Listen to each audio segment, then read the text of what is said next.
Kejadian ini membuat pelajar terpaksa di bawah umur. Bahkan di minggu pertama Januari 2023 ada 7 pelajar, diantaranya pelajar SMP yang tengah hamil dan melahirkan.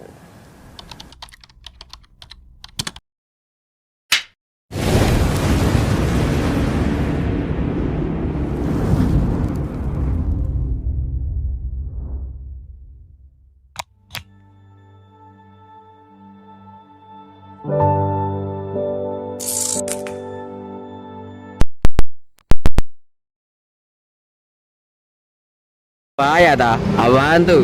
Kembali lagi di episode GBT kali ini. Saya Salom Filipus Fred dari Klutermas sebagai host.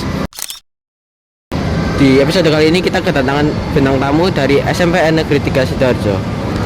Halo, aku Kayla Sarah Putriniar. Oke Kayla, halo, kabarnya gimana? Kesibukannya apa? Kesibukanku selama ini ya biasa sebagai pelajar ya, tentunya belajar. Terus mungkin organisasi-organisasi, juga scroll TikTok, scroll sosmed lah. Generasi Gen Z banget nih ya. Ngomong tentang sosmed nih ya, menurut apa sih yang kayak lagi marak akhir-akhir ini? Dan apa tuh positif negatifnya? Ngomong tentang sosmed nih, untuk hal yang paling marak itu yang saya sebutkan tadi ya, kayak mungkin Instagram, TikTok. Dan yang dibilang Salom, untuk positif dan negatifnya tentunya ada dong. Kalau misalnya positif itu banyak, seperti remaja sekarang kan juga bisa kerja lewat online, seperti menjadi freelance. Untuk negatifnya sih lebih ke apa ya, sekarang itu serba toksik gitu. Kayak sekarang aja anak kecil kan udah pada tahu TikTok tuh. Jadi di TikTok tuh ada yang namanya komentar, dan di situ tuh isinya orang-orang yang ya pakai kata-kata toksik lah. Jadi banyak dari kita remaja ataupun anak-anak itu udah tahu kata-kata toksik, kotor, dan segala macam itu sih. Ngomong tentang toksik nih ya, kayaknya itu kayak ada bersangkut pautannya sama pergaulan bebas ya kan. Nah itu kayak menurut apa tuh siswa-siswa seperti kalian ini, faktor-faktornya itu apa aja sih? Menurut di mata remaja sekarang itu mungkin first impression kita itu pasti pergaulan bebas itu kayak merokok, kemudian minum-minuman keras, bahkan hingga seks bebas kan. Tapi juga bisa aja sampai ke narkoba. Nah kalau misalnya kita ngomongin tentang pergaulan bebas nih, itu pasti ada faktor-faktor, betul apa yang dikatain Salom tadi, ada faktor-faktor yang mempengaruhi hal tersebut. Faktor yang pertama nih, itu adalah kondisi lingkungan, dimana kondisi lingkungan itu bener-bener berpengaruh banget. Soalnya remaja ini adalah manusia yang mencari jati dirinya. Jadi remaja ini adalah tingkat keingintahuannya itu lebih tinggi daripada masa-masa sebelumnya. Jadi seorang remaja ini, misal lingkungannya ini kurang baik nih, pasti itu juga berpengaruh pada karakternya dia nantinya, seperti itu. Nah untuk faktor yang kedua ini terkait, ada hubungannya pastinya sama yang namanya keluarga. Karena keluarga itu menurut aku sendiri, keluarga itu benar-benar berperan penting bagi setiap perilaku ataupun karakter yang dimiliki anaknya, ya kan? Yeah. Nah, maka dari itu keluarga ini juga pasti berpengaruh.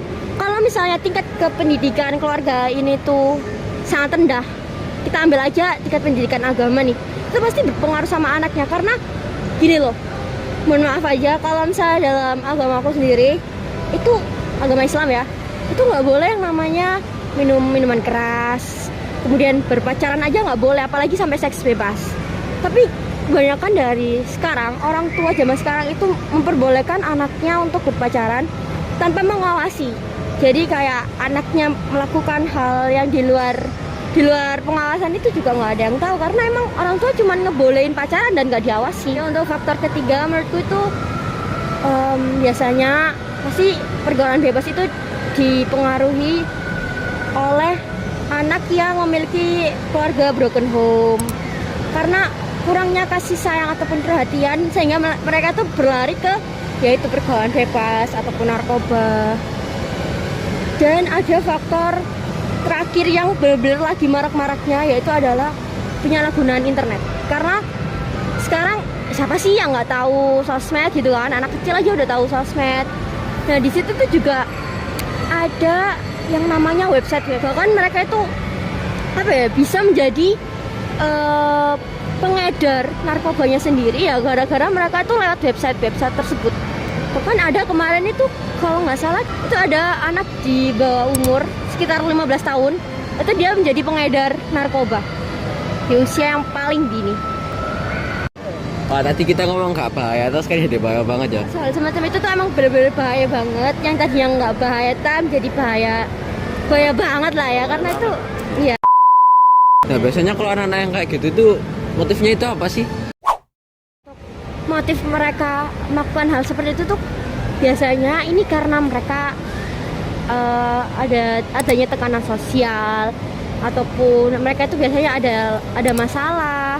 Kemudian mereka tuh juga kurangnya percaya diri, sehingga ya timbul mereka mengkonsumsi narkoba dan ya seperti itulah.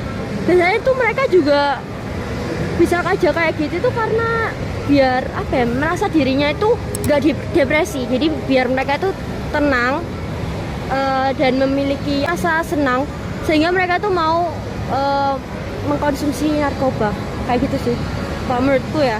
Nah kalau kayak gitu kayak dari pergaulan bebas kayak gitu tuh biasanya tuh dampaknya apa sih? Kayak ke sekitar gitu atau ke dirinya sendiri? Wah, kalau kita ngomongin dampak ini tuh sangatlah beragam dan bermacam lah ya, karena pergaulan bebas itu luas, apa ya, untuk pengertiannya sendiri aja luas memang. Oke, yang lagi marak-maraknya dan sepengetahuan aku sendiri, adanya pergaulan bebas ini tentunya dapat menimbulkan konflik dalam keluarga, dalam lingkup kerja, ataupun dalam lingkup pertemanan dan hubungan. Kalau hubungan itu apa ya, mungkin lebih ke toxic relationship. Dan yang kedua itu menurutku bisa menimbulkan penyakit menular seksual atau yang disingkat itu menjadi PMS. Dan PMS ini ada yang bermacam seperti HIV AIDS, kemudian itu ada sifilis, ya semacam itulah. Dan untuk yang ketiga itu pastinya ada yang namanya kehamilan tidak diinginkan. Maksud dari hal ini tuh kan pergaulan bebas itu juga sampai yang namanya seks bebas, dan hal itu tuh bisa terjadi, bahkan sering terjadi, apalagi di Ponorogo waktu kemarin. Karena hal seks bebas itu dapat menimbulkan kehamilan yang tidak diinginkan, ya seperti itulah. Kemudian yang keempat, ada hamil, ada juga yang namanya aborsi. Nah, yang keempat ini adalah aborsi karena mereka itu masih terbilang cukup dini untuk memiliki anak, dan mereka tuh kemungkinan tidak siap jadi orang tua, makanya itu mereka melakukan aborsi, ya seperti itulah, dari hasil kehamilan yang tidak diinginkan ini tadi. Kemudian untuk yang kelima, yang paling yang paling menyedihkan dan yang paling parah ini adalah kematian. Ya menurutku seperti itu sih. Cara kayak menanggulanginya itu kayak gimana sih menurut Kayla sendiri? Oke, ini untuk cara menanggulangi supaya nggak terjadi yang namanya pergaulan bebas, itu yang pertama tentunya kita harus mendekatkan diri kepada Tuhan Yang Maha Esa. Karena semakin kita mendekatkan diri kepada Tuhan Yang Maha Esa, itu dapat memperkuat iman kita. Jadi insya Allah aja nggak akan terjadinya, pokoknya Tuhan itu akan menjauhkan hal-hal yang buruk dari diri kita. Kemudian untuk yang kedua, lebih selektif dalam memilih teman. Karena istilahnya tuh memfilter gitu loh. Tapi memfilter ini bukan termaksud yang kayak kita harus, misalnya kita jadi orang kaya berarti kita harus berteman sama orang kaya, itu enggak kayak gitu. Semua itu kita temenin, cuman ya kita harus tahu saat apa kita harus menemani mereka. Bukan nggak sembarangan kayak kita diajak bolos itu kita mau, ya nggak kayak gitu ya. Ya pokoknya kita harus bener-bener pinter aja cari teman. Kemudian untuk yang ketiga itu lebih banyak waktu untuk keluarga sih, karena banyak ngobrol sama keluarga atau waktu untuk keluarga itu dapat menambahkan relasi kesenangan hati kita. Tempat ini kita harus memiliki pendirian yang kokoh, karena ketika teman kita ada yang mau berbuat maksiat ataupun ya hal buruk-buruk lah, ataupun negatif, kalau misalnya kita diajak dan kita punya pendirian yang kokoh, kita tuh nggak bakal yang namanya kepengaruh. Dan terakhir itu kita harus perbanyak isi kegiatan-kegiatan positif, karena dengan kita terisi waktu-waktu kita dengan kegiatan positif, ya insya Allah aja yang namanya hal-hal buruk bahkan sampai ke pergaulan bebas itu tidak akan terjadi, hingga narkoba aja nggak bakal kita sentuh sedikit pun. Ada satu yang paling berpengaruh, kan kita ini masih pelajar dong, dan kita juga yang namanya sekolah, ya kan, itu kita ada seorang guru ini juga sangat-sangatlah berpengaruh, dan seharusnya, dan saran sih sebetulnya, tapi untuk di sekolah kita ini untungnya udah ada. Nah, ini tentang penyuluhan ataupun edukasi terkait pentingnya pergaulan, kemudian jauhi seks bebas ataupun larangan untuk narkoba, bahaya narkoba itu penting banget diterapkan dalam pembelajaran sekolah. Berarti kayak cara menanggulanginya kayak gitu ya? Cara mencegah. Ya, mencegah.